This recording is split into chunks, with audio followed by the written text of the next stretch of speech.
ਕਹਿੰਦੀ ਹਾਂ ਕਿ ਜਿੰਨੇ ਇੱਥੇ ਆਏ ਹੈ ਨਾ ਸਭ ਨੇ ਉਹਨਾਂ ਨੂੰ ਵੋਟ ਪਾਈ ਹੋਊਗੀ, ਇਹੀ ਸੋਚ ਕੇ ਕਿ ਇਹ ਸਾਨੂੰ ਰੈਗੂਲਰ ਕਰਨਗੇ। ਬੱਚੇ ਮੁਲਾਜ਼ਮ ਪੱਕੇ ਕਰੋ, ਪੱਕੇ ਕਰੋ, ਪੱਕੇ ਕਰੋ। ਸਰਕਾਰ ਕਹਿੰਦੀ ਹੋਣੀ ਵੀ ਇਹ ਕੇਂਦਰ ਦੀ ਸਕੀਮ ਹੈ, ਸੈਂਟਰਲ ਸਕੀਮ ਹੈ, ਕਿਵੇਂ ਰੈਗੂਲਰ ਕਰੀਏ।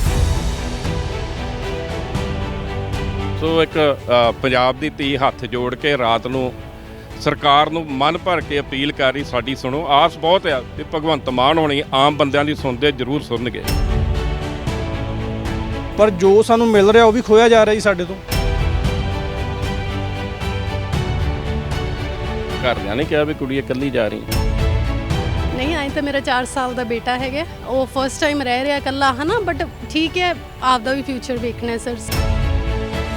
ਪਰਸੋਂ ਤੋਂ ਅਸੀਂ ਕਲਮ ਛੋੜ ਹੜਤਾਲ ਤੇ ਬੈਠੇ ਹਾਂ ਤੇ ਅੱਧਾ ਕੰਮ ਮਹਿਕਮੇ ਦਾ ਰੁਕਿਆ ਪਿਆ। ਕਈ ਇੱਦਾਂ ਦੇ ਸਾਡੇ ਨਾਲ ਮੈਂਬਰ ਆਏ ਆ ਜਿਹੜੇ ਪਰਿਵਾਰ 'ਚ ਇਕੱਲੇ ਆ, ਉਹਨਾਂ ਦੀਆਂ ਜਾਂ ਤਾਂ ਮਿਸਿਸ ਘਰੇ ਇਕੱਲੀਆਂ ਤੇ ਜਾਂ ਉਹਨਾਂ ਦੀਆਂ ਮਾਤਾ।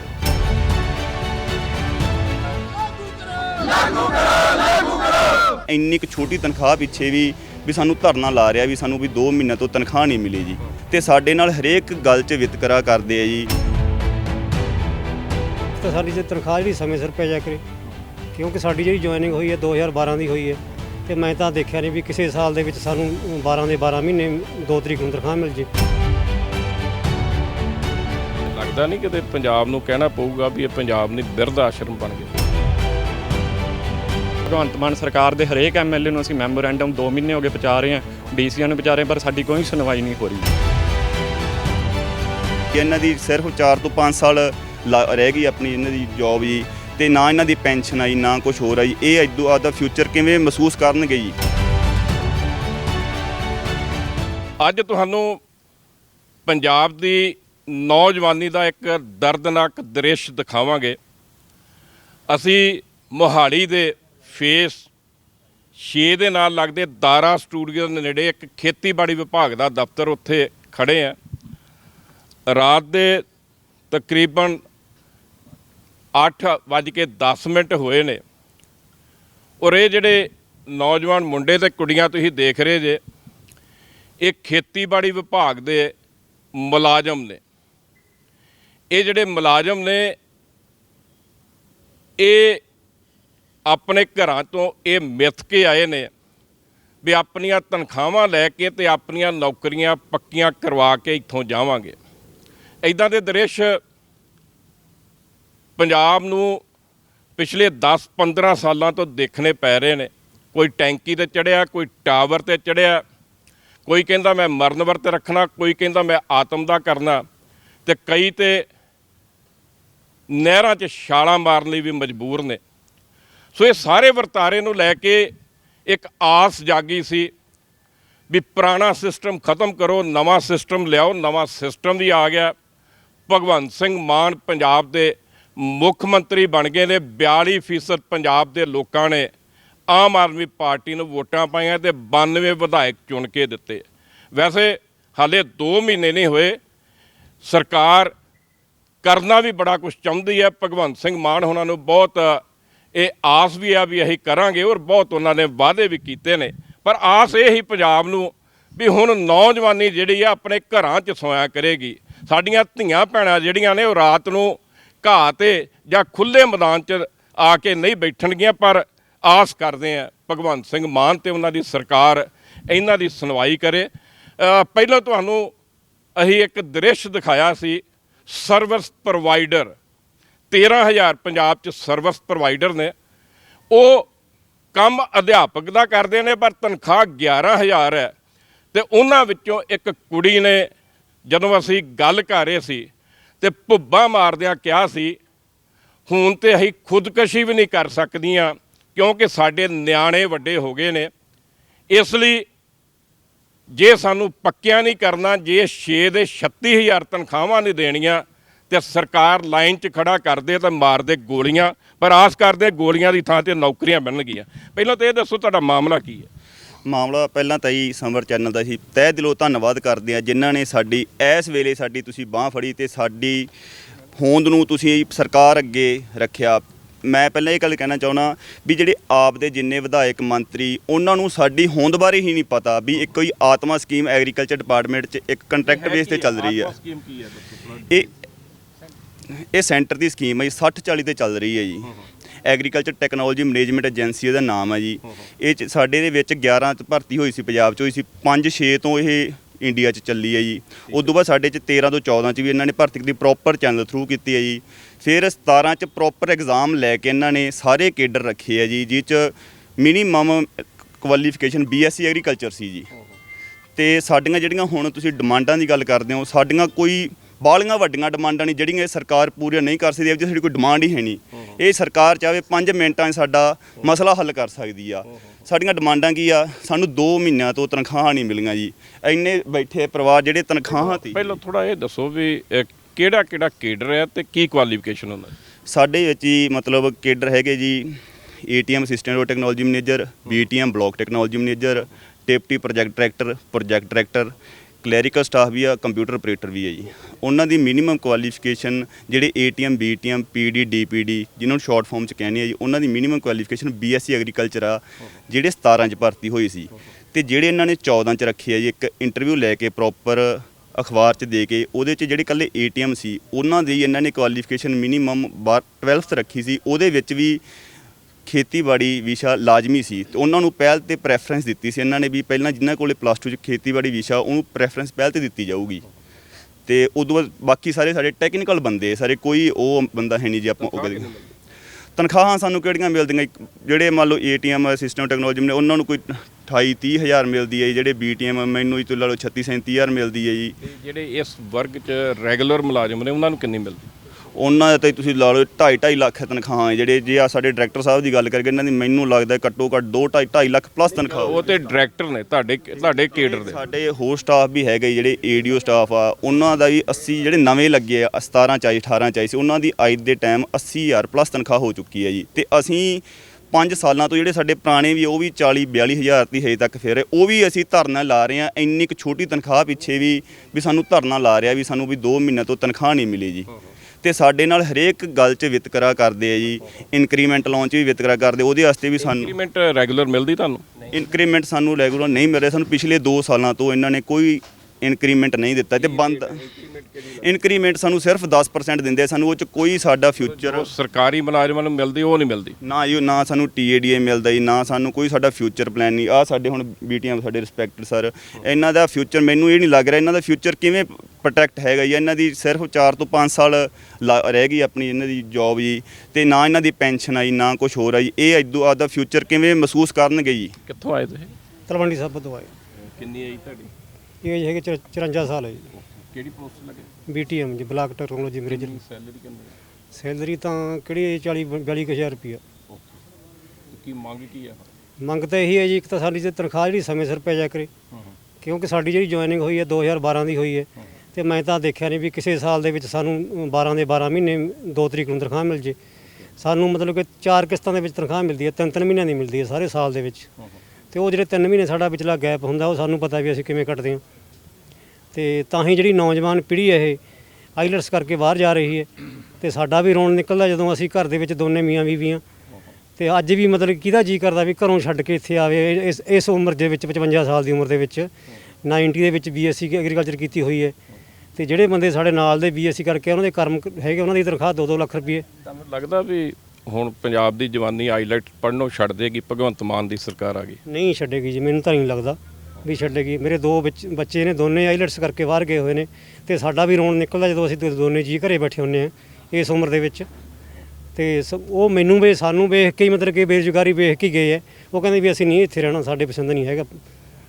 ਜੇ ਕੀ ਬਣੂ ਫਿਰ ਪੰਜਾਬ 'ਚ? ਬੇਰੁਜ਼ਗਾਰੀ ਰਹਿ ਜੂ ਕਿ ਹੋਰ ਵੀ ਰਹੂ ਕੁਛ? ਬੇਰੁਜ਼ਗਾਰੀ ਇਹ ਸਿਸਟਮ ਆ ਜਿੰਨਾ ਚਿਰ ਠੇਕੇਦਾਰੀ ਸਿਸਟਮ ਖਤਮ ਨਹੀਂ ਹੁੰਦਾ ਜੀ, ਇੱਥੇ ਰੈਗੂਲਰ ਪੋਸਟਾਂ ਦੇ ਵਿੱਚ ਭਰਤੀ ਨਹੀਂ ਕਰਦੇ ਉਹਨਾਂ ਚਿਰ ਮਤਲਬ ਕਿ ਨੌਜਵਾਨੀ ਨਹੀਂ ਰੁਕਦੀ। ਹਾਂਜੀ। ਫਿਰ ਲੱਗਦਾ ਨਹੀਂ ਕਿਤੇ ਪੰਜਾਬ ਨੂੰ ਕਹਿਣਾ ਪਊਗਾ ਵੀ ਇਹ ਪੰਜਾਬ ਨਹੀਂ ਬਿਰਧ ਆਸ਼ਰਮ ਬਣ ਗਿਆ? ਬਿਰਧ ਆਸ਼ਰਮ ਤਾਂ ਇਸ ਤਰ੍ਹਾਂ ਹੀ ਬਣ ਗਿਆ ਜੀ। ਬੱਚੇ ਜਿਹੜੇ ਨਵੇਂ ਬੱਚੇ ਉਹ ਉੱਥੇ ਚਲੇ ਜਾਣਗੇ ਤੇ ਜਿਹੜੇ ਸਾਡੇ ਵਰਗੇ ਉਹ ਇੱਥੇ ਰੁਲ ਜਾਣਗੇ। ਤੇ ਸਾਡਾ ਵੀ ਮਤਲਬ ਕਿ ਹੁਣ ਜੀ ਨਹੀਂ ਕਰਦਾ ਵੀ ਆਦੇ ਕਿਹਦਾ ਜੀ ਕਰਦਾ ਹੁੰਦਾ ਇਹਦੇ ਬੱਚਿਆਂ ਨੂੰ ਤੋੜ ਕੇ ਨਾਲ ਮਤਲਬ ਕਿ ਵਿਦੇਸ਼ਾਂ ਦੇ ਵਿੱਚ ਭੇਜੇ। ਤੇ ਨਾ ਅਸੀਂ ਹੁਣ ਇਸ ਪਾਸੇ ਜੋਗ ਰਹੇ ਹਾਂ ਨਾ ਉਸ ਪਾਸੇ ਜੋਗ ਰਹੇ ਹਾਂ। ਜਦੋਂ ਮਤਲਬ ਕਿ 54 ਸਾਲ ਦੀ ਉਮਰ ਹੈ ਜੇ ਸਾਨੂੰ 60 ਸਾਲ ਤੱਕ ਘਰੇ ਭੇਜਦਾ। ਸਾਡੇ ਕੋਲ ਤਾਂ ਕੁਝ ਵੀ ਨਹੀਂ। ਜਿਹੜੀ ਤਨਖਾਹ ਸਾਲ ਦੇ ਵਿੱਚ 4 ਵਾਰੀ ਮਿਲਦੀ ਹੈ, 3 ਵਾਰੀ ਮਿਲਦੀ ਹੈ, 3 ਮਹੀਨਿਆਂ ਦੀ, 4 ਮਹੀਨਿਆਂ ਦੀ।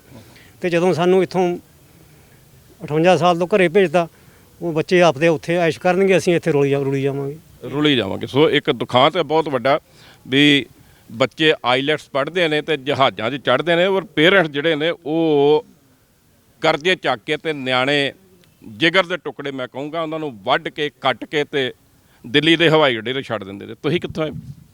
ਸਰ ਆਪਾਂ ਬਠਿੰਡੇ ਤੋਂ ਆ। ਹਾਂਜੀ। ਤੇ ਤੁਸੀਂ ਰਾਤ ਨੂੰ ਇੱਥੇ? ਫਿਰ ਮਜਬੂਰੀ ਹੈ ਸਰ। ਐਕਚੁਅਲੀ ਪਤਾ ਕੀ ਹੈ, ਜਦੋਂ ਸਾਡੀ ਕਾਲ ਆਈ ਹੈ ਧਰਨੇ ਦੀ, ਠੀਕ ਹੈ, ਤਾਂ ਲਾਸਟ ਟਾਈਮ ਵੀ ਧਰਨਾ ਲੱਗਿਆ ਸੀ, ਉਦੋਂ ਕੀ ਹੈਗਾ, ਚਲੋ ਕਿਸੇ ਦੇ ਇਨਫਲੂਐਂਸ 'ਚ ਮੰਨੋ, ਕਿਸੇ ਦੇ ਆ, ਉਹ ਇਹਨਾਂ ਨੇ ਕੀ ਕੀਤਾ, ਰਿਟਨ 'ਚ ਨਹੀਂ ਦਿੱਤਾ ਸੀ ਉਹ, ਚਲੋ ਫੋਨ ਤੇ ਵੀਡੀਓਜ਼ ਰਿਕਾਰਡ ਹੋ ਗਈਆਂ, ਸਾਰਾ ਕੁਝ ਹੋ ਗਿਆ, ਠੀਕ ਹੈ, ਬਟ ਉਹ ਸਾਡੇ ਕੋਲ ਰਿਟਨ ਪ੍ਰੂਫ ਨਹੀਂ ਸੀਗਾ। ਉਦੋਂ ਵੀ ਡਾਇਰੈਕਟਰ ਸਰ ਨੇ ਇਹ ਕਹਿਤਾ ਸੀ ਵੀ ਕੋਈ ਨਾ ਤੁਸੀਂ ਚੱਲੋ, ਤੁਹਾਡਾ 2 ਦਿਨ 3 ਦਿਨ ਇਹਨਾਂ 'ਚ ਪੈ ਜਾਊਗਾ, ਹੈ ਨਾ। ਹੁਣ ਉਸ ਗੱਲ ਨੂੰ ਸਾਲ ਹੋ ਗਿਆ ਆਲਮੋਸਟ, ਪਿਛਲੇ ਅਗਸਤ 'ਚ ਇਹ ਲੱਗਿਆ ਸੀਗਾ।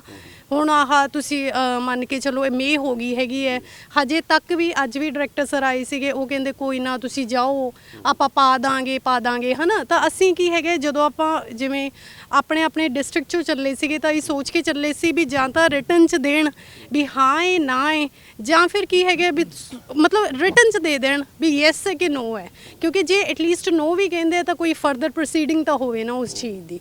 ਉਹ ਵਿੱਚ ਵਿਚਾਲਾ, ਹਾਂਜੀ, ਵਿੱਚ ਵਿਚਾਲੇ ਕਰਕੇ ਤੇ ਫਿਰ ਉਹ ਅਸੀਂ ਮਤਲਬ ਪਲਾਨ ਦੀ ਸੀ ਵੀ ਆਪਾਂ ਰਹਿਣਾ ਹੀ ਹੈ ਜਿੰਨਾ ਚਿਰ ਨਹੀਂ ਕੰਮ ਬਣਦਾ। ਜਿਵੇਂ ਹੁਣ ਤੁਸੀਂ ਕਿੰਨੀਆਂ ਰਾਤਾਂ ਰਹੋਗੇ ਇੱਥੇ? ਡਿਪੈਂਡ ਕਰਦਾ ਹੀ, ਬੈਠੇ ਆ, ਕੋਈ ਨਹੀਂ। ਹਾਂਜੀ, ਜਦੋਂ ਤੱਕ ਹੈਗੇ ਆ। ਹਾਂਜੀ, ਹਾਂ ਬੈਠੋਗੇ? ਹਾਂਜੀ। ਤੇ ਘਰਦਿਆਂ ਨੇ ਕਿਹਾ ਵੀ ਕੁੜੀ ਇਕੱਲੀ ਜਾ ਰਹੀ ਹੈ? ਨਹੀਂ, ਆਏ ਤਾਂ ਮੇਰਾ 4 ਸਾਲ ਦਾ ਬੇਟਾ ਹੈਗਾ, ਉਹ ਫਸਟ ਟਾਈਮ ਰਹਿ ਰਿਹਾ ਇਕੱਲਾ, ਹੈ ਨਾ, ਬਟ ਠੀਕ ਹੈ, ਆਪਦਾ ਵੀ ਫਿਊਚਰ ਵੇਖਣਾ ਸਰ ਹਰ ਇੱਕ ਬਿਨਾਂ ਜਾਂਦਾ ਹੈਗਾ। ਇਹ ਇੰਪੋਰਟੈਂਟ ਹੈ, ਜੇ ਫਿਊਚਰ 'ਚ ਸਿਕਿਉਰਿਟੀ ਹੋਊਗੀ ਤਾਂ ਆਪਾਂ ਉਹਨਾਂ ਨੂੰ ਦੇਵਾਂਗੇ, ਹੈ ਨਾ, ਇਹ ਚੀਜ਼ ਹੈ। 4 ਸਾਲ ਦਾ ਬੇਟੇ ਨਾਲ ਫੋਨ ਤੇ ਗੱਲ ਕਰਦੇ? ਹਾਂਜੀ, ਉਹ ਤਾਂ ਹੁੰਦੀ ਹੈ। ਹਾਂਜੀ। ਕੀ ਪੁੱਛਦਾ, ਮਾਂ ਕਿੱਥੇ ਹੈ? ਨਹੀਂ ਉਹ ਤਾਂ ਚਲੋ ਹੈਗਾ, ਉਹ ਤਾਂ ਹੁੰਦਾ ਹੈਗਾ, ਬਟ ਚਲੋ ਕੋਈ ਨਾ। ਬਟ ਇਹ ਸੀ ਵੀ ਪਲੈਨਡ ਸੀ ਸਰ ਵੀ ਅਸੀਂ ਜਦੋਂ ਤੱਕ ਸਾਡਾ ਕੰਮ ਨਹੀਂ ਬਣਦਾਗਾ ਵੀ ਆਪਾਂ ਰਹਿਣਾ ਹੀ ਇੱਥੇ ਹੈਗਾ। ਤਾਂ ਫਿਰ ਉਹ ਤੁਸੀਂ ਕਿੱਥੋਂ ਆਏ? ਹਾਂਜੀ, ਅਸੀਂ ਆਏ ਬਰਨਾਲਾ ਡਿਸਟ੍ਰਿਕਟ ਤੋਂ। ਸਾਡੀ ਸਭ ਤੋਂ ਪਹਿਲਾਂ ਤਾਂ ਇਹ ਮੰਗ ਆ ਜੀ, ਜਦੋਂ ਦੀ ਭਗਵੰਤ ਮਾਨ ਸਰਕਾਰ ਨੇ ਉਹਨਾਂ ਨੇ ਵਿੱਚ ਵੋਟਾਂ ਤੋਂ ਪਹਿਲਾਂ ਐਲਾਨ ਕੀਤਾ ਸੀ ਅਸੀਂ ਪਿੰਡਾਂ ਦੇ ਵਿੱਚ ਹਰੇਕ ਦੇ ਵਿੱਚ ਐਗਰੀਕਲਚਰ ਐਕਸਪਰਟ ਰੱਖਾਂਗੇ। ਸਾਡੇ ਸਾਰਿਆਂ ਕੋਲੇ 10-10 ਸਾਲ ਦਾ ਐਕਸਪੀਰੀਅੰਸ ਹੈਗਾ, ਪ੍ਰੋਪਰ ਐਡਵਰਟਾਈਜ਼ਮੈਂਟ ਹੋ ਕੇ ਆਏ। ਉਹਨਾਂ ਨੇ ਕਿਹਾ ਜਿਹੜੇ ਵੀ ਬੰਦੇ ਇਸ ਧਾਰ ਰਾਹੀਂ ਭਰਤੀ ਹੋ ਕੇ ਆਏ ਆ ਜਾਂ ਪੇਪਰ ਦੇ ਕੇ ਆਏ ਆ ਜਾਂ ਬਗੈਰ ਜਿੰਨੀਆਂ ਵੀ ਕੁਆਲੀਫਿਕੇਸ਼ਨਾਂ ਪੂਰੀਆਂ ਕੀਤੀਆਂ, ਕਿਉਂਕਿ ਜਿੰਨੇ ਵੀ ਸਾਡੇ ਬੰਦੇ ਜੇ +2 ਵਾਲੇ ਵੀ ਭਰਤੀ ਕੀਤੇ ਆ, ਉਹਦੀ ਪ੍ਰੋਪਰ ਇਹਨਾਂ ਨੇ ਸੈਕਟਰੀਏਟ ਤੋਂ ਪਰਮਿਸ਼ਨ ਲੈ ਕੇ, ਪੂਰੀ ਫਾਈਨੈਂਸ਼ੀਅਲ ਕਮਿਸ਼ਨਰ ਤੋਂ ਜਿਹੜਾ FCD ਹੁੰਦਾ ਉਹਦੇ ਤੋਂ ਲੈ ਕੇ ਪਰਮਿਸ਼ਨ ਫੇਰ ਭਰਤੀ ਕੀਤੀ, ਪੂਰੀ ਪਾਰਦਰਸ਼ੀ ਤਰੀਕੇ ਨਾਲ ਭਰਤੀ ਹੋਈ ਹੈ। ਬਾਕੀ ਜਿਹੜੀ ਸਾਨੂੰ ਦੂਜੇ ਨੰਬਰ ਤੇ ਤਨਖਾਹ ਪਹਿਲਾਂ ਤਾਂ 3-3 ਮਹੀਨੇ ਮਿਲਦੀ ਨਹੀਂ, ਉਹ ਜਿਹੜੀ 35,000 ਰੁਪਇਆ ਤਨਖਾਹ ਮਿਲਦੀ ਆ, ਉਹਦੇ ਵਿੱਚ ਸਾਨੂੰ ਸਾਰੇ ਜ਼ਿਲ੍ਹੇ ਦਾ ਤੇਲ ਮਿਲਦਾ ਜੀ। ਸਾਰੇ ਜ਼ਿਲ੍ਹੇ ਦੇ, ਕਿਸੇ ਦੇ 90 ਪਿੰਡ ਆ, ਕਿਸੇ 50 ਪਿੰਡ ਆ, ਸਾਰੇ ਜ਼ਿਲ੍ਹੇ ਦੇ ਘੁੰਮਣ ਦਾ ਤੇਲ ਵੀ ਉਹਦੇ ਤਨਖਾਹ ਦੇ ਵਿੱਚ ਹੀ ਕਹਿੰਦੇ ਤੁਸੀਂ ਸਾਰਾ ਫ੍ਰੀ 'ਚ ਘੁੰਮਣਾ। ਤੇ ਜਿਹੜੇ ਵਿਭਾਗ ਦੇ 80% ਕੰਮ ਆ ਸਾਡੇ ਮੁਲਾਜ਼ਮ ਕਰਦੇ। ਪਰਸੋਂ ਤੋਂ ਅਸੀਂ ਕਲਮ ਛੋੜ ਹੜਤਾਲ ਤੇ ਬੈਠੇ ਹਾਂ ਤੇ ਅੱਧਾ ਕੰਮ ਮਹਿਕਮੇ ਦਾ ਰੁਕਿਆ ਪਿਆ। ਸਭ ਤੋਂ ਪਹਿਲਾਂ ਜਿਵੇਂ ਹੁਣ ਮਿੱਟੀ ਦੇ ਸੈਂਪਲ ਆ, ਉਹ ਪਿੰਡਾਂ ਦੇ ਵਿੱਚ ਅਸੀਂ ਕਰਦੇ ਹਾਂ। ਜਿਹੜਾ ਵੀ ਵਿਭਾਗੀ ਕੰਮ ਆਉਂਦਾ, ਕਰੋਪ ਕਟਿੰਗ ਦਾ ਆ ਗਿਆ, ਉਹ ਵੀ ਸਾਡੇ ਮੁਲਾਜ਼ਮਾਂ ਤੋਂ ਕਰਾਇਆ ਜਾਂਦਾ। ਜੇ ਇੰਨਾ ਕੰਮ ਕਰਦੇ ਜੇ ਤੁਹਾਨੂੰ ਠੇਕੇ ਤੇ ਕਿਉਂ ਰੱਖਿਆ, ਰੈਗੂਲਰ ਕਿਉਂ ਨਹੀਂ ਕਰਦੇ? ਇਹ ਜਦੋਂ ਤਾਂ ਸਾਡੇ ਬਲਾਕਾਂ 'ਚ ਹੁੰਦੇ ਆ ਜੀ, ਉਦੋਂ ਦਾ ਕਹਿ ਦਿੰਦੇ ਤੁਸੀਂ ਬਹੁਤ ਕੰਮ ਕਰਦੇ ਆ। ਜੋ ਸਰਕਾਰ ਤੱਕ ਆਵਾਜ਼ ਪਾਉਣੀ, ਸਾਡੀ ਯੂਨੀਅਨ ਦਾ ਕੋਈ ਨੁਮਾਇੰਦਾ ਉਹਨਾਂ ਦੇ ਨਾਲ ਨਹੀਂ ਪਾਉਂਦੇ, ਉੱਥੇ ਜਾ ਕੇ ਕਹਿ ਦਿੰਦੇ ਆਤਮਾ ਸਟਾਫ ਕੋਈ ਕੰਮ ਨਹੀਂ ਕਰਦੀ। ਹੁਣ ਉੱਤੋਂ ਸੈਂਟਰ ਵੱਲੋਂ ਜਿਵੇਂ ਚਿੱਠੀ ਆਈ ਹੋਈ ਆ ਵੀ ਸਤੰਬਰ ਦੇ ਵਿੱਚ ਸਕੀਮ ਨੂੰ ਰੀ-ਰੈਗੂਲੇਸ਼ਨ ਕਰਨਾ, ਉਹਦੇ ਵਿੱਚ ਤਨਖਾਹਾਂ ਘਟਾਉਣ ਦਾ ਵੀ ਇਹ ਪ੍ਰਪੋਜ਼ਲ ਬਣਾ ਰਹੇ ਆ ਜਾਂ ਬੰਦੇ ਛਾਂਟੀ ਕਰਨ ਦਾ ਬਣਾ ਰਹੇ। ਇਸ ਕਰਕੇ ਅਸੀਂ ਭਗਵੰਤ ਮਾਨ ਸਰਕਾਰ ਦੇ ਹਰੇਕ MLA ਨੂੰ ਅਸੀਂ ਮੈਮੋਰੈਂਡਮ 2 ਮਹੀਨੇ ਹੋ ਗਏ ਪਹੁੰਚਾ ਰਹੇ ਹਾਂ, DCਆਂ ਨੂੰ ਪਹੁੰਚਾ ਰਹੇ, ਪਰ ਸਾਡੀ ਕੋਈ ਸੁਣਵਾਈ ਨਹੀਂ ਹੋ ਰਹੀ। ਚਲੋ ਆਸ ਕਰਦੇ ਹਾਂ ਉਹ ਸੁਣਨਗੇ। ਤੁਸੀਂ ਕਿੱਥੋਂ ਆਏ? ਸਰ ਤਰਨਤਾਰਨ ਤੋਂ ਆਏ ਜੀ ਅਸੀਂ। ਹਾਂਜੀ ਸਰ, ਸਾਡੀ ਇੱਕੋ ਮੰਗ ਆ ਵੀ ਸਰ ਸਾਡਾ ਕੋਈ ਫਿਊਚਰ ਸੇਫ ਨਹੀਂ। ਮੇਰੇ ਨਾਲ ਦੇ ਫਿਰੋਜ਼ਪੁਰ ਦੇ ਵਿੱਚ, ਡਿਸਟ੍ਰਿਕਟ ਮਾਨਸਾ ਦੇ ਵਿੱਚ, ਡਿਸਟ੍ਰਿਕਟ ਤਰਨਤਾਰਨ ਦੇ ਵਿੱਚ ਜਿਹੜੇ ਸਾਡੇ ਨਾਲ ਡਿਊਟੀ ਕਰਦੇ ਸੀਗੇ, ਜਾਂ ਤਾਂ ਉਹਨਾਂ ਦੀ ਹਾਦਸੇ ਵਿੱਚ ਮੌਤ ਹੋ ਗਈ, ਮੌਤ ਹੋ ਗਈ, ਪਰ ਉਹਨਾਂ ਨੂੰ ਕੁਝ ਨਹੀਂ ਮਿਲਿਆ। ਉਹ ਇੱਕ ਪਰਿਵਾਰ ਸੀਗਾ, ਅਮਰੀਕ ਸਿੰਘ ਮੁੰਡਾ ਸੀਗਾ ਸਾਡੇ ਮੇਰੇ ਨਾਲ ਦਾ ਕੇਡਰ ਦਾ ਸੀਗਾ, ਉਹਦੇ ਪਾਪਾ ਰਕਸ਼ਾ ਚਲਾਉਂਦੇ ਸੀਗੇ। ਚਲੋ ਉਹਦੇ ਪਰਸੈਂਟੇਜ ਵਧੀਆ ਸੀ ਮੁੰਡੇ ਦੀ, ਉਹਦੀ ਡੈਥ ਹੋ ਗਈ। ਅਸੀਂ ਬੜੀ ਵਾਰੀ ਅਪਰੋਚ ਕੀਤੀ ਵੀ ਸਰ ਉਹਦਾ ਪਰਿਵਾਰ ਦੇ ਕਿਸੇ ਉਹਦੀ ਮਿਸਿਸ ਨੂੰ ਨੌਕਰੀ ਦੇ ਦਿਓ ਤਾਂ ਜੋ ਉਹਦੇ ਮਾਂ-ਪਿਓ ਦਾ ਸਹਾਰਾ ਬਣ ਸਕੇ, ਪਰ ਉਹਦੀ ਕੋਈ ਸੁਣਵਾਈ ਨਹੀਂ। ਇਸ ਤਰ੍ਹਾਂ ਹੀ ਮੁੰਡਾ ਪਰਮਪ੍ਰੀਤ ਸੀਗਾ ਫਿਰੋਜ਼ਪੁਰ ਤੋਂ, ਉਹਦੀ ਡੈਥ ਹੋ ਗਈ, ਉਹਦੇ ਪਰਿਵਾਰ ਵਿੱਚ ਵੀ ਕੋਈ ਨਹੀਂ ਸੀਗਾ। ਮਤਲਬ ਇਸ ਦਾ ਸਾਡਾ ਫਿਊਚਰ ਬਿਲਕੁਲ ਸੇਫ ਨਹੀਂ ਹੈਗਾ ਜੀ। ਜਿਹੜੀ ਮੇਨ ਗੱਲ ਆ ਵੀ ਫਿਊਚਰ ਸੇਵ ਹੋਵੇ। ਹੁਣ ਸਾਨੂੰ ਅੱਧੀ ਰਾਤ ਅਸੀਂ ਬੈਠੇ ਹਾਂ, ਹੁਣ ਦੇਖ ਲਓ ਇੱਥੇ ਪੱਖੇ ਤੱਕ ਦਾ ਪ੍ਰਬੰਧ ਨਹੀਂ ਹੈਗਾ ਸੀ, ਇੰਨੀ ਗਰਮੀ 'ਚ ਰਾਤ ਪਾਵਾਂਗੇ। ਅਸੀਂ ਜਿੰਨਾ ਚਿਰ ਸਾਡੇ ਹੱਕ ਨਹੀਂ ਮਿਲਦੇ ਅਸੀਂ ਉਹਨਾਂ ਚਿਰ ਇੱਥੇ ਹੀ ਬੈਠੇ ਰਵਾਂਗੇ, ਜੋ ਮਰਜ਼ੀ ਹੋ ਜੇ। ਹੁਣ ਸਾਡੇ ਅਸੀਂ ਪਹਿਲਾਂ ਕਲਮ ਛੋੜ ਹੜਤਾਲ ਡਿਸਟ੍ਰਿਕਟ 'ਚ ਕੀਤੀ ਸੀਗੀ ਜੀ। ਡਿਸਟ੍ਰਿਕਟ ਤੋਂ ਕਰਨ ਤੋਂ ਬਾਅਦ ਸਾਨੂੰ ਲਾਰੇ ਲੱਪੇ ਲੱਗਦੇ ਰਹੇ। ਸਰ ਵੇਖੋ ਵੀ ਇੱਕ ਤਨਖਾਹ ਕਰਕੇ ਸਾਨੂੰ ਇਹ ਕੁਝ ਕਰਨਾ ਪਊਗਾ। ਅਸੀਂ ਇਹਨੇ ਵੀ ਪ੍ਰਪੋਜ਼ਲ ਸਾਡੀ ਭੇਜ ਦੇਣ। ਮੈਂ ਖੁਦ ਮਾਨਯੋਗ ਲਾਲਜੀਤ ਸਿੰਘ ਭੁੱਲਰ ਜੀ ਨੂੰ, ਹਰਭਜਨ ਸਿੰਘ ETO ਜੀ ਨੂੰ ਤੇ ਡਾਕਟਰ ਸੋਹਲ ਜੀ ਨੂੰ ਚਲੋ ਆਸ ਕਰਦੇ ਉਹ ਆਮ ਬੰਦੇ ਨੇ ਤੁਹਾਡੀ ਗੱਲ ਸੁਣਨਗੇ, ਔਰ ਇਹ ਵੀ ਆਸ ਕਰਦੇ ਆ ਵੀ ਤੁਹਾਡਾ ਪਸੀਨਾ ਜਿਹੜੀ AC ਦਫ਼ਤਰਾਂ 'ਚ ਸਰਕਾਰ ਬੈਠੀ ਉਹ ਸੁਣੂਗੀ। ਤੁਸੀਂ ਕਿੱਥੋਂ ਆਏ? ਅਸੀਂ ਗੁਰਦਾਸਪੁਰ ਤੋਂ ਹਾਂ ਜੀ। ਇੰਨੀ ਦੂਰੋਂ ਆਏ ਜੀ? ਹਾਂਜੀ ਬਿਲਕੁਲ, ਆਪਣੇ ਹੱਕਾਂ ਲਈ ਆਉਣਾ ਪੈਂਦਾ ਆ। ਜਦੋਂ ਸਰਕਾਰ ਦੇ ਸੁਣਵਾਈ ਨਹੀਂ ਹੈਗੀ ਫਿਰ ਸਾਨੂੰ ਆਉਣਾ ਪਏਗਾ। ਇਸ ਜਿਹੜੀ ਸਾਰੀ ਜਦੋਜਹਿਦ ਹੈਗੀ ਹੈ, ਇੱਕ ਤਾਂ ਹੈਗੀ ਆ ਜੀ ਸਾਡੀ ਜਿਹੜੀ ਸੈਲਰੀ ਆ ਉਹ ਸਾਨੂੰ ਰੈਗੂਲਰ ਨਹੀਂ ਮਿਲਦੀ। ਦੂਸਰਾ ਜਿਹੜਾ ਸੈਂਟਰ ਵੱਲੋਂ ਗਾਈਡਲਾਈਨਸ 'ਚ ਹੈਗਾ ਕਿ 10% ਇੰਕਰੀਮੈਂਟ ਸਾਨੂੰ ਐਨੂਅਲੀ ਮਿਲੂਗਾ, ਉਹ ਸਾਨੂੰ ਪਿਛਲੇ 2 ਸਾਲ ਤੋਂ ਨਹੀਂ ਮਿਲਿਆ ਹੈਗਾ। ਦੂਸਰਾ ਅਸੀਂ ਜਿੰਨਾ ਸਾਡਾ ਏਰੀਅਰ ਬਣਦਾ ਉਹਦੀ ਗੱਲ ਵੀ ਹੈਗੀ ਆ ਵਿੱਚ। ਫਿਰ ਅਸੀਂ ਜਿਹੜਾ ਕੰਮ ਆ ਉਹ ਪੂਰਾ ਰੈਗੂਲਰ ਸਟਾਫ ਦੇ ਬਰਾਬਰ ਕਰਦੇ ਹਾਂ। ਜਿੰਨਾ ਵੀ ਕੰਮ ਹੁੰਦਾ ਡਿਸਟ੍ਰਿਕਟ ਲੈਵਲ ਤੇ ਸਾਰਾ ਅਸੀਂ ਬਰਾਬਰ ਕਰਦੇ ਹਾਂ, ਬਟ ਫਿਰ ਵੀ ਸਾਨੂੰ ਟਾਈਮ ਤੇ ਕੋਈ ਸੈਲਰੀ ਨਹੀਂ ਮਿਲਣੀ, ਨਾ ਹੀ ਸਾਨੂੰ ਰੈਗੂਲਰ ਕਰਨ ਦਾ ਕੋਈ ਮੁੱਦਾ ਹੈਗਾ ਆ। ਅਗਰ ਸਰਕਾਰ ਕਹਿੰਦੀ ਹੋਣੀ ਵੀ ਇਹ ਕੇਂਦਰ ਦੀ ਸਕੀਮ ਹੈ, ਸੈਂਟਰਲ ਸਕੀਮ ਹੈ, ਕਿਵੇਂ ਰੈਗੂਲਰ ਕਰੀਏ? ਜਿਹੜੀ ਸਟੇਟ ਇਹਦਾ ਵੀ ਹੈਗਾ ਇੱਕ ਐਗਜ਼ਾਮਪਲ, ਸਟੇਟ ਮਣੀਪੁਰ ਦੇ ਵਿੱਚ ਵੀ ਇਹ ਆਪਣੀ ਸਕੀਮ ਚੱਲ ਰਹੀ ਸੀਗੀ। ਮਣੀਪੁਰ ਦੀ ਗਵਰਨਮੈਂਟ ਨੇ ਉਹਨਾਂ ਨੂੰ ਰੈਗੂਲਰ ਕਰਤਾ, ਉਹਨਾਂ ਨੂੰ ਡਿਪਾਰਟਮੈਂਟ ਦੇ ਵਿੱਚ ਅਬਜ਼ੌਰਬ ਕਰ ਲਿਆ ਸਾਰੇ EMPLOYEES ਨੂੰ। ਅਗਰ ਉਹ ਰੈਗੂਲਰ ਕਰ ਸਕਦੇ ਆ, ਹੁਣ ਤਾਂ ਸਾਨੂੰ ਆਪ ਸਰਕਾਰ ਤੋਂ ਉਮੀਦਾਂ ਹੀ ਬਹੁਤ ਨੇ। ਅਸੀਂ ਤਾਂ ਮੈਂ ਕਹਿੰਦੀ ਹਾਂ ਕਿ ਜਿੰਨੇ ਇੱਥੇ ਆਏ ਨਾ ਸਭ ਨੇ ਉਹਨਾਂ ਨੂੰ ਵੋਟ ਪਾਈ ਹੋਊਗੀ ਇਹੀ ਸੋਚ ਕੇ ਕਿ ਇਹ ਸਾਨੂੰ ਰੈਗੂਲਰ ਕਰਨਗੇ। ਪਿਛਲੀਆਂ ਸਰਕਾਰਾਂ ਤੋਂ ਸਾਡੀਆਂ ਜਿਹੜੀਆਂ ਉਮੀਦਾਂ ਸੀਗੀਆਂ ਉਹ ਤਾਂ ਪਾਣੀ ਫੇਰਤਾ ਉਹਨਾਂ ਨੇ।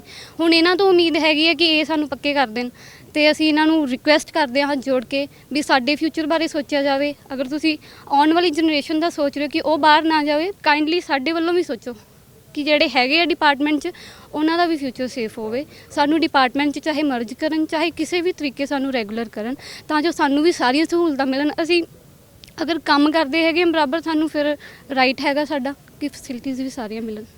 Thank you. ਸੋ ਇੱਕ ਪੰਜਾਬ ਦੀ ਧੀ ਹੱਥ ਜੋੜ ਕੇ ਰਾਤ ਨੂੰ ਸਰਕਾਰ ਨੂੰ ਮਨ ਭਰ ਕੇ ਅਪੀਲ ਕਰ ਰਹੀ, ਸਾਡੀ ਸੁਣੋ। ਆਸ ਬਹੁਤ ਆ ਵੀ ਭਗਵੰਤ ਮਾਨ ਹੋਣੀ ਆਮ ਬੰਦਿਆਂ ਦੀ ਸੁਣਦੇ ਜ਼ਰੂਰ ਸੁਣਨਗੇ। ਤੁਸੀਂ ਕਿੱਥੋਂ ਆਏ? ਪਟਿਆਲੇ ਤੋਂ ਜੀ, ਵਰਿੰਦਰ ਸਿੰਘ ATM। ਸਰ ਸਾਡਾ ਜਿਹੜਾ ਮੇਨ ਇਸ਼ੂ ਹੈਗਾ ਇਸ ਟਾਈਮ, ਜਿਸ ਤੋਂ ਅਸੀਂ ਜ਼ਿਆਦਾ ਤੰਗ ਆਏ ਹਾਂ 2 ਸਾਲਾਂ ਤੋਂ, ਸਾਡਾ ਇੰਕਰੀਮੈਂਟ ਨਹੀਂ ਲੱਗਦਾ ਸਰ। ਜਿਹੜਾ ਕੰਟਰੈਕਟ ਵਾਲਾ EMPLOYEE ਹੁੰਦਾ ਸਾਡੇ ਪੱਲੇ ਸਿਰਫ ਇੱਕ ਇੰਕਰੀਮੈਂਟ ਹੈ, ਨਾ ਸਾਨੂੰ TA DA ਨਾ ਪੇ ਕਮਿਸ਼ਨ।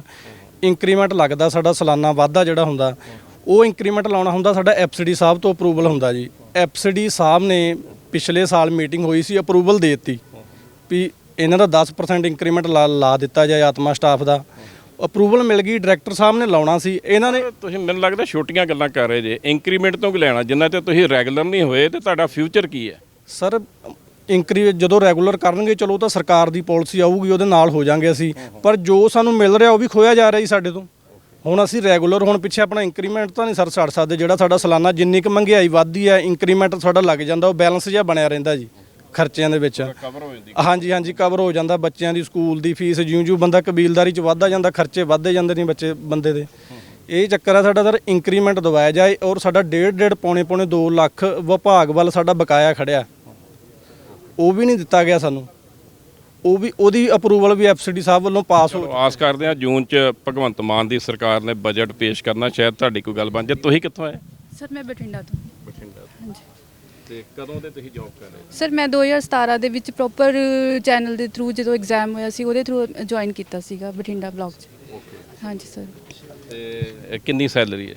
ਸਰ ਮੇਰੀ ਹੈਗੀ ਹੈ 37,000 ਇਸ ਟਾਈਮ ਤੇ ਸੈਲਰੀ। ਕੀ ਡਿਮਾਂਡ ਕਰ? ਸਰ ਡਿਮਾਂਡ ਤਾਂ ਇਹੀ ਹੈ ਵੀ ਸਾਨੂੰ ਰੈਗੂਲਰ ਕਰ ਦਿਓ। ਅਸੀਂ ਮਤਲਬ ਮੇਰੀ ਤਾਂ ਜਿਵੇਂ ਪੋਲੀਟੀਕਲ ਸਿਸਟਮ ਤੋਂ ਬਿਲਕੁਲ ਆਸ ਹੀ ਚੱਕੀ ਗਈ ਸੀ। ਮੈਂ ਫਸਟ ਟਾਈਮ ਵੋਟ ਪਾਈ ਆ ਵੀ ਭਗਵੰਤ ਮਾਨ ਸਾਹਿਬ ਜੀ ਨੂੰ ਕਿ ਇਹਨਾਂ ਤੋਂ ਸਾਨੂੰ ਆਸ ਹੈ ਤੇ ਸਾਡੀਆਂ ਮੰਗਾਂ ਜ਼ਰੂਰ ਪੂਰੀਆਂ ਕਰਨਗੇ ਤੇ ਸਾਨੂੰ ਰੈਗੂਲਰ ਕਰਨਗੇ। ਆਸ ਹੈ ਕਰਨਗੇ ਰੈਗੂਲਰ? ਅਸੀਂ ਤਾਂ ਇਹੀ ਗੁਜ਼ਾਰਿਸ਼ ਕਰਦੇ ਹਾਂ, ਤਾਂ ਹੀ ਅਸੀਂ ਬੈਠੇ ਹਾਂ। ਆਸ ਹੈ ਸਰ, ਫਿਰ ਵੀ ਰਿਕੁਐਸਟ ਤਾਂ ਕਰਨੀ ਪੈਣੀ ਹੈ ਇਹਨਾਂ ਨੂੰ, ਕਿਉਂਕਿ ਇਹਨਾਂ ਤੱਕ ਅਸੀਂ ਆਵਾਜ਼ ਵੀ ਪਹੁੰਚਾਉਣੀ ਹੈ ਆਪਦੀ, ਕਿਉਂਕਿ ਇਹਨਾਂ ਨੂੰ ਸਾਡੀ ਹੋਣ ਦਾ ਹੀ ਨਹੀਂ ਪਤਾ ਸੀ ਹਜੇ ਤੱਕ ਦਾ ਕਿ ਅਸੀਂ ਆਤਮਾ ਸਟਾਫ ਇੱਕ ਖੇਤੀਬਾੜੀ ਵਿਭਾਗ ਨਾਲ ਕੰਮ ਵੀ ਕਰ ਰਹੇ ਹਾਂ। ਤੁਸੀਂ ਕਿੱਥੋਂ ਆਏ? ਮੈਂ ਜੀ ਫਰੀਦਕੋਟ ਤੋਂ ਆਇਆ ਜੀ। ਮੈਂ ਬਤੌਰ ਸਹਾਇਕ ਟੈਕਨੋਲੋਜੀ ਮੈਨੇਜਰ ਕੰਮ ਕਰ ਰਿਹਾ ਆਤਮਾ 'ਚ। ਸਾਡੀ ਭਰਤੀ 2017 ਦੇ ਵਿੱਚ ਹੋਈ ਹੈ ਜੀ। ਅਸੀਂ ਜਿਵੇਂ ਪੰਜਾਬ ਸਰਕਾਰ ਦੇ ਵਿੱਚ ਇੱਕ ਰੈਗੂਲਰ ਭਰਤੀ ਹੁੰਦੀ ਆ, ਜਿਹਦੇ ਵਿੱਚ ਇੱਕ ਇਸ਼ਤਿਹਾਰ ਆਉਂਦਾ ਤੇ ਫਿਰ ਇੱਕ ਐਗਜ਼ਾਮ ਕੰਡਕਟ ਹੁੰਦਾ। ਅਸੀਂ ਇਹ ਸਾਰੀ ਪ੍ਰਕਿਰਿਆ ਵਿੱਚੋਂ ਲੰਘਦੇ ਹੋਏ ਅੱਜ ਇੱਥੇ ਖੜੇ ਆ। ਪਰ ਦੇਖੋ ਤਰਾਸਦੀ ਦੇਖੋ ਕਿੱਡੀ ਹੋਈ ਖੜੀ ਮਾੜੀ ਕਿ ਅਸੀਂ ਇੱਕ ਪ੍ਰੋਸੈਸ ਤੋਂ ਬਾਅਦ ਭਰਤੀ ਹੋਣ ਤੋਂ ਬਾਅਦ ਵੀ ਸਾਡਾ ਇੰਨਾ ਮਾੜਾ ਸ਼ੋਸ਼ਣ ਹੋ ਰਿਹਾ ਵੀ ਅਸੀਂ ਰਾਤਾਂ ਨੂੰ ਇੱਥੇ ਆਏ ਆ। ਸਾਡੇ ਨਾਲ ਦੇਖੋ ਕਿੰਨੀ ਦੂਰ ਦੂਰ ਤੋਂ ਕਈ ਇੱਦਾਂ ਦੇ ਸਾਡੇ ਨਾਲ ਮੈਂਬਰ ਆਏ ਆ ਜਿਹੜੇ ਪਰਿਵਾਰ 'ਚ ਇਕੱਲੇ ਆ। ਉਹਨਾਂ ਦੀਆਂ ਜਾਂ ਤਾਂ ਮਿਸਿਸ ਘਰੇ ਇਕੱਲੀਆਂ ਤੇ ਜਾਂ ਉਹਨਾਂ ਦੀਆਂ ਮਾਤਾ, ਠੀਕ ਆ। ਇਹ ਸਾਡਾ ਮਾੜਾ ਹਾਲ ਆ। ਦੂਸਰੀ ਗੱਲ ਇਹ ਆ ਵੀ ਇਸ ਆਪ ਸਰਕਾਰ ਨੇ, ਸੀਐਮ ਸਾਹਿਬ ਨੇ ਪਹਿਲਾਂ ਵੀ ਆਪਦੇ ਮੈਨੀਫੈਸਟੋ 'ਚ ਕਿਹਾ ਸੀਗਾ ਵੀ ਜਿਵੇਂ ਸਾਡਾ ਖੇਤੀ ਪ੍ਰਧਾਨ ਸੂਬਾ ਕਿ ਅਸੀਂ ਖੇਤਾਂ ਵਾਸਤੇ ਵੱਖ-ਵੱਖ ਪਿੰਡਾਂ ਵਾਸਤੇ ਐਗਰੀਕਲਚਰ ਵਾਲੇ ਰੱਖਾਂਗੇ ਬੰਦੇ ਐਜ਼ ਅ ਸੁਪਰਵਾਈਜ਼ਰ। ਪਰ ਉਹਨਾਂ ਨੂੰ ਸੁਪਰਵਾਈਜ਼ਰ ਰੱਖਣ ਦੀ ਜ਼ਰੂਰਤ ਹੀ ਨਹੀਂ। ਜਿਹੜੇ ਅਸੀਂ MSc ਕਰਕੇ BSc ਕਰਕੇ ਇੱਥੇ 30 ਹਜ਼ਾਰ ਤੇ ਰੁਲ ਰਹੇ ਆ। ਸਾਡਾ ਕੀ ਹਸ਼ਰ ਹੋ ਰਿਹਾ? ਸਾਨੂੰ ਪੱਕੇ ਕੀਤਾ ਜਾਵੇ।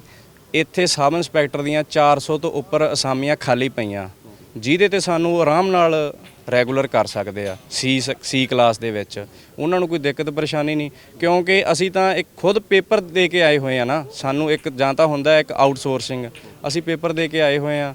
ਦੂਸਰੀ ਗੱਲ ਇਹ ਆ ਵੀ ਜਿਹੜਾ ਸਾਡਾ ਜਿਸ ਮਿਹਨਤਾਨੇ ਤੇ ਅਸੀਂ ਕੰਮ ਕਰ ਰਹੇ ਆ ਉਹਦੇ ਨਾਲ ਕੁਝ ਵੀ ਇੱਕ ਵੱਖਰੀ ਚੀਜ਼ ਨਹੀਂ ਮਿਲ ਰਹੀ ਸਾਨੂੰ। ਇੱਕ ਪ੍ਰੋਪਰ ਜਿਵੇਂ 30 35 36 19 ਬੱਧੀ ਰੁੱਧੀ ਤਨਖਾਹ ਮਿਲ ਰਹੀ ਆ। ਨਾ ਸਾਨੂੰ ਕੋਈ TA ਨਾ DA ਨਾ ਮੈਡੀਕਲ ਸਹੂਲਤ, ਨਾ ਹੀ ਸਾਡਾ EPF ਕੱਟਿਆ ਜਾ ਰਿਹਾ। ਤੁਸੀਂ ਪੰਜਾਬ ਦੇ ਵਿੱਚ ਕਿਤੇ ਵੀ ਜਾ ਕੇ ਸਰਵੇ ਕਰ ਲਓ ਜਿੱਥੇ ਕੰਟਰੈਕਚੁਅਲ ਬੰਦੇ ਰੱਖੇ ਜਾਂਦੇ ਆ ਉਹਨਾਂ ਦਾ EPF ਤਾਂ ਬਿਲਕੁਲ ਕੱਟਿਆ ਜਾਂਦਾ। ਅਸੀਂ ਮੈਨੂੰ ਲੱਗਦਾ ਇੱਕ ਇਕਲੌਤੀ ਜਮਾਤ ਹੋਵਾਂਗੇ ਜਿਨ੍ਹਾਂ ਦਾ EPF ਵੀ ਨਹੀਂ ਕੱਟਿਆ ਜਾ ਰਿਹਾ। ਵੱਡੀ ਪ੍ਰੋਬਲਮ ਇਹ ਆ ਵੀ ਭਗਵੰਤ ਸਿੰਘ ਮਾਨ ਉਹਨਾਂ ਨੇ ਕਿਹਾ 35000 ਠੇਕਾ ਮੁਲਾਜ਼ਮ ਰੈਗੂਲਰ ਕਰਨੇ, ਤੁਸੀਂ ਉਹਦੇ 'ਚ ਵੀ ਨਹੀਂ ਆਉਂਦੇ। ਇੱਧਰ ਵੀ ਕੋਈ ਦੋਸਤ ਖੜੇ ਨੇ। ਤੁਸੀਂ ਕਿੱਥੋਂ ਆਏ ਜੀ? ਮੈਂ ਸਰ ਗੁਰਦਾਸਪੁਰ ਡਿਸਟ੍ਰਿਕਟ ਤੋਂ ਆਇਆ ਜੀ। ਹਾਂਜੀ। ਕੀ ਡਿਮਾਂਡ ਕਰਨਾ ਹੈ? ਡਿਮਾਂਡ ਇਹੀ ਹੈ ਸਾਡੀ ਸਰ ਕਿ ਅਸੀਂ ਆਤਮਾ ਅਧੀਨ ਕੰਮ ਕਰ ਰਹੇ ਹਾਂ, ਖੇਤੀਬਾੜੀ ਵਿਭਾਗ ਦੇ ਵਿੱਚ ਆਪਣੀਆਂ ਸੇਵਾਵਾਂ ਨਿਭਾ ਰਹੇ ਹਾਂ ਤੇ ਸਾਡੀ ਪੰਜਾਬ ਸਰਕਾਰ ਤੋਂ ਇਹੀ ਆਸ ਆ ਕਿ ਸਾਨੂੰ ਵਿਭਾਗ ਦੇ ਵਿੱਚ ਰੈਗੂਲਰ ਕੀਤਾ ਜਾਵੇ, ਜਿਵੇਂ ਵੀ ਐਡਜਸਟ ਕੀਤਾ ਜਾਵੇ। ਸਾਰੇ ਜਿਹੜੇ ਇੱਥੇ ਬੰਦੇ ਹੈਗੇ ਆ ਸਾਰੇ ਪੜ੍ਹੇ ਲਿਖੇ ਹੈਗੇ ਆ, MSc BSc ਐਗਰੀਕਲਚਰ ਹੈਗੇ ਆ ਤੇ ਪੰਜਾਬ ਦੇ ਵਿੱਚ ਐਗਰੀਕਲਚਰ ਨੂੰ ਬਹੁਤ ਪ੍ਰਮੋਟ ਕੀਤਾ ਜਾ ਰਿਹਾ ਇਹ ਸਰਕਾਰ ਦੁਆਰਾ। ਸੋ ਅਸੀਂ ਆਸ ਕਰਦੇ ਹਾਂ ਕਿ ਸਾਡੀ ਜਿਹੜੀ ਇਹ ਡਿਮਾਂਡ ਆ, ਜਿਹੜੀ ਮੰਗ ਆ, ਇਹ ਪੂਰੀ ਕੀਤੀ ਜਾਣੀ ਚਾਹੀਦੀ ਆ ਤੇ ਇਸੇ ਆਸ ਦੇ ਵਿੱਚ ਅੱਜ ਜਿਹੜਾ ਸਾਡਾ ਧਰਨਾ ਆ ਉਹਦੇ ਵਿੱਚ ਮੇਨ ਇਹ ਹੈਗਾ ਕਿ ਰੈਗੂਲਰ ਤਾਂ ਕਰਨਾ ਹੀ ਆ, ਪਰ ਜਿਹੜੀਆਂ ਸਾਡੀਆਂ ਕੁਝ ਡਿਮਾਂਡਾਂ ਜਿਹੜੀਆਂ ਪਿਛਲੇ 5-6 ਮਹੀਨਿਆਂ ਤੋਂ ਰੁਕੀਆਂ ਹੋਈਆਂ ਜਿਹਦੇ ਕਰਕੇ ਪਰਿਵਾਰ ਚਲਾਉਣੇ ਔਖੇ ਹੋ ਰਹੇ ਆ, ਉਹਨਾਂ ਦੀ ਵੀ ਡਿਮਾਂਡ ਹੈਗੀ ਆ ਕਿ ਜਿਹੜੇ ਸਾਡੇ ਉਹ ਫੰਡ ਰੁਕੇ ਆ ਉਹ ਦੇ ਦਿਓ, ਤਨਖਾਹਾਂ ਦੇ ਦਿਓ, ਘੱਟੋ ਘੱਟ ਅਸੀਂ ਗੁਜ਼ਾਰਾ ਤਾਂ ਕਰ ਸਕੀਏ। ਪਰ ਜਿਹੜੀ ਰੈਗੂਲਰ ਦੀ ਮੰਗ ਆ ਉਹ ਵੀ ਸਾਡੇ ਪੂਰੇ ਸਾਰੇ ਜਿਹੜੇ ਹੈਗੇ ਕੇਡਰ ਵਾਲੇ ਉਹ ਮੰਗ ਕਰ ਰਹੇ ਆ ਤੇ ਅਸੀਂ ਸਰਕਾਰ ਤੋਂ ਆਸ ਕਰਦੇ ਹਾਂ ਕਿ ਸਾਨੂੰ ਬੜੀ ਜਲਦੀ ਉਹ ਪੱਕੇ ਕੀਤਾ ਜਾਵੇ। ਤੇ ਇਹ ਜਿਹੜੀ ਡਿਮਾਂਡ ਆ ਇਹ ਪਹੁੰਚਾਉਣੀ ਸਾਡੀ ਡਾਇਰੈਕਟਰ ਸਾਹਿਬ ਨੇ ਹੁੰਦੀ ਆ, ਇਹ ਸਾਡੀ ਜਿਹੜੀ ਐਗਰੀਕਲਚਰ ਦਫ਼ਤਰ ਤੋਂ ਜਾਣੀ ਹੁੰਦੀ ਆ ਤੇ ਅਸੀਂ ਇਹ ਵੀ ਆਸ ਕਰਦੇ ਹਾਂ ਕਿ ਸਾਡਾ ਡਾਟਾ ਜਿਹੜਾ ਕੰਪਲੀਟ ਉਹ ਪੰਜਾਬ ਸਰਕਾਰ ਤੱਕ ਜਿਹੜਾ ਉਹ ਭੇਜਿਆ ਜਾਵੇ। ਸੋ ਤੁਸੀਂ ਇੱਕ ਦੁਖਾਂਤ ਵੀ ਇੱਥੇ ਦੇਖਣ ਨੂੰ ਮਿਲਦਾ ਵੀ ਸ਼ਾਇਦ ਵਿਚਾਰੇ ਨੇ ਕਈਆਂ ਨੂੰ ਇੰਜ ਫੀਲ ਹੁੰਦਾ ਵੀ ਜੇ ਸਾਡੀ ਸ਼ਕਲ ਕੈਮਰੇ ਤੇ ਆ ਗਈ ਤੇ ਸਾਨੂੰ ਨੌਕਰੀਆਂ ਨਾ ਕੱਢ ਦੇਣ, ਡਰਦੇ ਵੀ ਨੇ, ਥੋੜਾ ਜਿਹਾ ਮੂੰਹ ਵੀ ਪਿੱਛੇ ਕਰ ਰਹੇ ਨੇ। ਤੁਸੀਂ ਕਿੱਥੋਂ ਆਏ ਜੀ? ਮੈਂ ਜੀ ਅੰਮ੍ਰਿਤਸਰ ਸਾਹਿਬ ਤੋਂ ਆਇਆ ਜੀ। ਹਰਿੰਦਰ ਸਿੰਘ ਸਹਾਇਕ ਟੈਕਨੋਲੋਜੀ ਮੈਨੇਜਰ। ਕਿੰਨੇ ਸਾਲ ਹੋ ਗਏ ਤੁਹਾਨੂੰ ਨੌਕਰੀ ਕਰਦੇ? ਸਰ ਮੈਨੂੰ ਤਕਰੀਬਨ 9 ਸਾਲ ਹੋ ਗਏ ਆ ਜੀ। ਮਹਿਕਮੇ 'ਚ ਮੈਂ 2014 ਦਾ ਭਰਤੀ ਹਾਂ ਜੀ। ਜੋ ਆਤਮਾ ਸਕੀਮ ਹੈ ਜੀ ਸਾਡੀ ਸਭ ਤੋਂ ਪਹਿਲਾਂ ਤੇ ਅਲਾਈਡ ਮਹਿਕਮੇ ਨਾਲ ਸੰਬੰਧਿਤ ਹੈ ਜੀ। ਸਾਨੂੰ ਖੇਤੀਬਾੜੀ ਵਿਭਾਗ ਵੱਲੋਂ ਯੂਜ਼ ਕੀਤਾ ਜਾ ਰਿਹਾ ਹੈ। ਅਲਾਈਡ ਮਹਿਕਮਿਆਂ 'ਚ ਆਉਂਦੇ ਆ ਸਰ, ਹਾਰਟੀਕਲਚਰ ਵੀ ਆ ਰਿਹਾ ਸਰ, ਪਸ਼ੂ ਪਾਲਣ ਵਿਭਾਗ, ਮੱਛੀ ਪਾਲਣ ਵਿਭਾਗ, ਸਾਰੇ ਮਹਿਕਮੇ ਸਾਡੇ ਸੰਬੰਧਿਤ ਆ ਜੀ।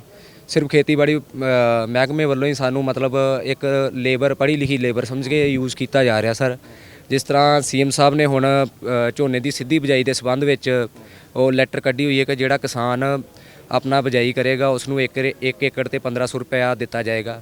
ਇਹ ਸਰ ਆਤਮਾ ਸਕੀਮ ਅਧੀਨ ਅੱਜ ਤੋਂ 5-6 ਸਾਲ ਪਹਿਲਾਂ ਹੀ ਪ੍ਰਦਰਸ਼ਨੀਆਂ ਲਵਾਈਆਂ ਜਾ ਰਹੀਆਂ ਜੀ। ਕਿਸਾਨ ਨੂੰ ਮਤਲਬ ਝੋਨੇ ਦੀ ਸਿੱਧੀ ਬਿਜਾਈ ਕਰਵਾਈ ਜਾ ਰਹੀ ਹੈ ਤੇ ਕਾਮਯਾਬ ਵੀ ਹੋ ਰਹੇ ਹਨ। ਮਤਲਬ ਸਾਰੀਆਂ ਸਕੀਮਾਂ ਜੋ ਵੀ ਪ੍ਰਦਰਸ਼ਨੀਆਂ ਆਤਮਾ ਸਕੀਮ ਦੇ ਵਿੱਚ ਟ੍ਰੇਨਿੰਗਾਂ ਹੁੰਦੀਆਂ ਜੀ। ਤੇ ਅਸੀਂ ਸਰਕਾਰ ਕੋਲ ਇਹੀ ਆਸ ਕਰਦੇ ਹਾਂ ਕਿ ਸਾਨੂੰ ਜਲਦ ਤੋਂ ਜਲਦ ਰੈਗੂਲਰ ਕੀਤਾ ਜਾਵੇ। ਬੰਦੇ ਸਾਰੇ ਐਲੀਜੀਬਲ ਨੇ, 10-10 ਸਾਲ ਦਾ ਤਜਰਬਾ ਹੈ ਜੀ। ਸਾਰੀਆਂ ਸਰਕਾਰ ਦੀਆਂ ਸ਼ਰਤਾਂ ਪੂਰੀਆਂ ਕਰਕੇ ਨੌਕਰੀ ਵਿੱਚ ਆਏ ਆ। ਜਿਸ ਤਰ੍ਹਾਂ ਸਾਡੇ ਪ੍ਰਧਾਨ ਸਾਹਿਬ ਨੇ ਵੀ ਦੱਸਿਆ ਕਿ 2011 ਦੀ ਭਰਤੀ ਹੋਈ ਆ, ਉਸ ਤੋਂ ਬਾਅਦ 2014 ਵਿੱਚ ਭਰਤੀ, ਉਸ ਤੋਂ ਬਾਅਦ 2017 ਦੀ ਭਰਤੀ ਬਿਲਕੁਲ ਸਰਕਾਰ ਦੀਆਂ ਸ਼ਰਤਾਂ ਅਨੁਸਾਰ ਹੋਈ ਹੈ ਜੀ। ਕੋਈ ਵੀ ਧੱਕੇ ਨਾਲ ਮਹਿਕਮੇ ਵਿੱਚ ਨਹੀਂ ਆਇਆ। ਤੇ ਸਿਰਫ ਹੁਣ ਇਹ ਲੜਕੀਆਂ ਵੀ ਇਸੇ ਕਰਕੇ ਖੜੀਆਂ ਸਾਡੇ ਨਾਲ ਰਾਤ ਬਰਾਤੇ। ਇੰਨਾ ਜ਼ਿਆਦਾ ਸਟਾਫ ਸਰ ਸਾਰਾ ਹੀ ਦਿੱਕਤ ਵਿੱਚ ਆ। ਸਿਰਫ ਅਸੀਂ ਸਰਕਾਰ ਕੋਲ ਹੀ ਮੰਗ ਕਰਦੇ ਹਾਂ ਸਾਨੂੰ ਜਲਦ ਤੋਂ ਜਲਦ ਪੱਕਾ ਕੀਤਾ ਜਾਵੇ। ਜੋ 35000 ਮੁਲਾਜ਼ਮਾਂ ਦਾ ਵਾਅਦਾ ਕੀਤਾ ਗਿਆ, ਇਹ ਵਾਅਦਾ ਕੁਝ 2015 ਵਿੱਚ ਬਾਦਲ ਸਰਕਾਰ ਨੇ ਵੀ ਕੀਤਾ ਸੀ। ਸਾਡੀਆਂ ਫਾਈਲਾਂ ਉਦੋਂ ਵੀ ਗਈਆਂ ਸੀ ਪਰ ਸਾਨੂੰ ਉਦੋਂ ਵੀ ਕੋਈ ਖਾਸ ਫਾਇਦਾ ਨਹੀਂ ਮਿਲਿਆ। ਉਸ ਤੋਂ ਬਾਅਦ ਵਾਅਦੇ ਤੇ ਸਾਰੀਆਂ ਸਰਕਾਰਾਂ ਕਰਦੀਆਂ ਨੇ। ਤੁਸੀਂ ਕਿੱਥੋਂ ਆਏ? ਬਠਿੰਡੇ ਤੋਂ ਹਾਂ ਜੀ। ਹਾਂਜੀ। ਪੱਕੇ ਹੋਣਾ ਇਹਦੇ? ਦੇਖੋ ਜੀ, ਜਿੱਦਾਂ ਮੇਰੇ ਸਾਰੇ ਸਹਿਯੋਗੀਆਂ ਨੇ ਤੁਹਾਨੂੰ ਦੱਸਿਆ ਹੀ ਆ ਵੀ ਕੀ ਹਾਲਾਤ ਨੇ ਤੇ ਕੀ ਮਤਲਬ ਸਮੇਂ ਦੀ ਮੰਗ ਹੈ, ਕਿਉਂਕਿ ਆਪਣਾ ਖੇਤੀ ਪ੍ਰਧਾਨ ਸੂਬਾ ਹੈ। ਸੋ ਇਹ ਸਰਕਾਰ ਦਾ ਵੀ ਬਹੁਤ ਜ਼ੋਰ ਲੱਗਾ ਹੋਇਆ ਵੀ ਮਤਲਬ ਆਪਾਂ ਖੇਤੀ ਦੇ ਵਿੱਚ ਡਿਵਰਸੀਫਿਕੇਸ਼ਨ ਲਿਆਉਣੀ ਔਰ ਡਿਵੈਲਪਮੈਂਟ ਕਰਨੀ ਆ। ਸੋ ਸਾਡਾ ਮਤਲਬ ਜਿਹੜਾ ਆਤਮਾ ਸਕੀਮ ਤਹਿਤ ਤਕਰੀਬਨ 450 ਮੁਲਾਜ਼ਮ ਜਿਹੜਾ ਪੰਜਾਬ ਦੇ ਵਿੱਚ ਸਭ ਤੋਂ ਥੱਲੇ ਤੋਂ ਬਲਾਕ ਲੈਵਲ ਦੇ ਉੱਤੇ ATM ਔਰ ਉਸ ਤੋਂ ਉੱਪਰ BTM, ਫਿਰ DPD ਡਿਪਟੀ ਪ੍ਰੋਜੈਕਟ ਡਾਇਰੈਕਟਰ ਔਰ PD ਔਰ ਸਾਡੇ ਜਿਹੜੇ ਕਲੈਰੀਕਲ ਸਟਾਫ ਦੇ ਵਿੱਚ ਅਕਾਊਂਟੈਂਟ ਆ ਜਾਂਦੇ ਆ, ਤਾਂ ਟੋਟਲ 450 ਮੁਲਾਜ਼ਮ ਬਣਦਾ। ਔਰ ਜਿਹੜਾ ਸਟਾਫ 2012 ਤੋਂ, ਫਿਰ 2014 ਤੋਂ ਔਰ ਫਿਰ 2017 ਤੋਂ ਮਤਲਬ ਥਰੂ ਦਾ ਪ੍ਰੋਸੈਸ ਪ੍ਰੋਪਰ ਜਿਸ ਤਰੀਕੇ ਨਾਲ ਜਿੱਦਾਂ ਦੀ ਵੀ ਸਰਕਾਰ ਦੀ ਰਿਕੁਆਇਰਮੈਂਟ ਰਹੀ ਆ ਉਸ ਤਰੀਕੇ ਨਾਲ ਆਪਦੀਆਂ ਕੁਆਲੀਫਿਕੇਸ਼ਨ ਨੂੰ ਪੂਰਾ ਕਰਦੇ ਹੋਏ ਡਿਪਾਰਟਮੈਂਟ ਦੇ ਵਿੱਚ ਥਰੂ ਦਾ ਪ੍ਰੋਸੈਸ ਆਏ ਆ। ਸੋ ਮਤਲਬ ਕੋਈ ਵੀ ਮੁਲਾਜ਼ਮ ਜਿਹੜਾ ਹੈਗਾ ਵੀ ਉਸ ਤਰੀਕੇ ਨਾਲ ਨਹੀਂ ਆਇਆ। ਜਿੱਦਾਂ 17 ਦੀ ਭਰਤੀ ਦੀ ਰਿਕੁਆਇਰਮੈਂਟ ਸੀ 17 ਦੀ ਹੋਈ ਆ, 14 ਦੀ ਰਿਕੁਆਇਰਮੈਂਟ ਸੀ 14 ਦੀ ਹੋਈ ਆ, 12 ਦੀ ਰਿਕੁਆਇਰਮੈਂਟ ਸੀ 12 ਦੀ ਹੋਈ ਆ। ਸੋ ਸਾਡੀ ਇਹ ਜਿਸ ਤਰ੍ਹਾਂ ਦੇ ਹਾਲਾਤ ਆ, ਹੁਣ ਜਿੱਦਾਂ ਲੇਡੀਜ਼ ਇੱਥੇ ਖੜੀਆਂ ਸਾਡੇ ਕਲੀਗ ਹੈਗੀਆਂ ਤੇ ਮਤਲਬ ਬਹੁਤ ਜ਼ਿਆਦਾ ਖੱਜਲ ਖੁਆਰ ਹੋਣਾ ਪੈ ਰਿਹਾ। ਤਾਂ ਸਾਡੀ ਪ੍ਰਸ਼ਾਸਨ ਅੱਗੇ ਵੀ ਇਹ ਮੰਗ ਆ ਵੀ ਦੇਖੋ, ਜਦੋਂ ਸੈਂਟਰ ਗਵਰਨਮੈਂਟ 10% ਇੰਕਰੀਮੈਂਟ ਦੇ ਰਹੀ ਆ ਐਨੂਅਲ, ਤਾਂ ਇਹਦੇ ਵਿੱਚ ਆਪਾਂ ਨੂੰ ਕੋਈ ਹਰਜ ਨਹੀਂ ਹੋਣਾ ਚਾਹੀਦਾ ਵੀ ਆਪਾਂ ਕਿਹੜਾ ਆਪਣੀ ਜੇਬ 'ਚੋਂ ਦੇਣਾ। ਬਿਲਕੁਲ ਠੀਕ ਹੈ। ਸੋ ਤੁਸੀਂ ਨੌਜਵਾਨਾਂ ਨੂੰ ਸੁਣਿਆ, ਕੋਈ ਅਪੀਲ ਕਰ ਰਿਹਾ, ਕੋਈ ਦਲੀਲ ਕਰ ਰਿਹਾ ਔਰ ਕੋਈ ਇਹ ਗੱਲ ਕਹਿ ਰਿਹਾ ਵੀ ਸਾਨੂੰ ਬੜੇ ਪ੍ਰੋਪਰ ਢੰਗ ਨਾਲ ਜਿਹੜਾ ਚੋਣ ਕੀਤੀ ਸੀ। ਆਹ ਤੁਸੀਂ ਦੇਖ ਲਓ, ਇਹ ਪੰਜਾਬ ਦੀ ਨੌਜਵਾਨੀ ਆ। ਇਹਨੇ ਇੱਥੇ ਮੋਹਾਲੀ 'ਚ ਗਰਾਊਂਡ 'ਚ ਗੱਦੇ ਲਾਲੇ ਨੇ ਔਰ ਗਰਮੀ ਵਿੱਚ ਇਹ ਕਹਿੰਦੇ ਨੇ ਵੀ ਅਸੀਂ ਇੱਥੇ ਸੰਘਰਸ਼ ਕਰਕੇ ਤੇ ਆਪਣੀਆਂ ਮੰਗਾਂ ਮਨਵਾਵਾਂਗੇ, ਆਪਣੀਆਂ ਨੌਕਰੀਆਂ ਰੈਗੂਲਰ ਕਰਾਂਗੇ। ਔਰ ਇਹ ਗਰਮੀ ਵਿੱਚ ਘਰ ਆਪਣੇ ਛੱਡ ਕੇ ਖੁੱਲ੍ਹੇ ਅਸਮਾਨ 'ਚ ਰਹਿਣਾ ਆਪਣੇ ਆਪ 'ਚ ਹੀ ਬੜੀ ਦਰਦਨਾਕ ਗੱਲ ਹੈ। ਔਰ ਖਾਸ ਕਰਕੇ ਸਾਡੀਆਂ ਧੀਆਂ ਭੈਣਾਂ ਇੱਦਾਂ ਖੁੱਲ੍ਹੇ ਅਸਮਾਨ 'ਚ ਆ ਕੇ ਰਹਿਣ ਔਰ ਸਰਕਾਰ ਤੋਂ ਮੰਗ ਕਰਨ। ਪਰ ਆਸ ਕਰਦੇ ਹਾਂ, ਕਿਉਂਕਿ ਭਗਵੰਤ ਮਾਨ ਹੋਣਾ ਦੀ ਸਰਕਾਰ ਜਿਹੜੀ ਹੈ ਆਮ ਬੰਦੇ ਦੀ ਸਰਕਾਰ ਹੈ ਔਰ ਕਹਿੰਦੇ ਨੇ ਵੀ ਅਸੀਂ ਆਮ ਬੰਦੇ ਦੀ ਸੁਣਦੇ ਹਾਂ। ਇਹੀ ਕਾਮਨਾ ਕਰਦੇ ਹਾਂ ਵੀ ਇਹ ਗੱਦੇ ਤੇ ਇਹ ਨੌਜਵਾਨ ਜਲਦੀ ਇਹਨਾਂ ਦੀਆਂ ਮੰਗਾਂ ਪੂਰੀਆਂ ਹੋਣ ਤੇ ਆਪਣੇ ਘਰਾਂ ਨੂੰ ਵਾਪਸ ਜਾਣ।